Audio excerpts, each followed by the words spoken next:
Hey there. Last night, the 2026 federal government budget was handed down and there were some pretty significant tax changes. The first one I'd like to have a quick chat about is the negative gearing changes. Now, the first question we need to ask is, what problem is the government trying to solve? And the government has said that they are trying to improve housing affordability, they are trying to get owner-occupiers and migrants into the market, and they have committed to that target, that big target of 1.2 million homes over a 5-year period. Because Australia needs more homes. We need more supply and we need more construction. We need owner-occupiers and migrants to have somewhere to live. But let's consider what they've actually announced here.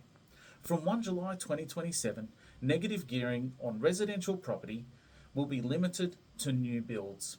Existing investment properties held before budget night will be protected. But for properties purchased after budget night, those rules change from 1 July 2027. And new builds, they still get the negative gearing benefit. So let's think like an investor. If I'm trying to maximise my tax outcome and manage my cash flow, where is my money flowing? Do I buy a second-hand property where my negative gearing benefit is restricted, or do I buy a brand new property where I still get the tax benefit? Coupled with the CGT concessions that remain for new property, it's not that hard to work out where that money is going to go. But hang on, I thought this was meant to help owner-occupiers and migrants into the market. Instead, this may push investors directly into those same properties that home buyers are meant to be buying. And investors retain that advantage that they have always held, tax deductibility. And that part just does not make any sense. You can't say we need more homes for home buyers and then design a tax system that still gives investors an advantage on those same new homes. So let's call it what it is. This is not a clean housing policy.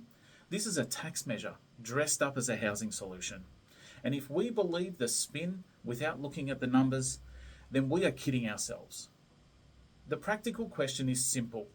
Does this actually help home buyers, or does it just change where investor money flows?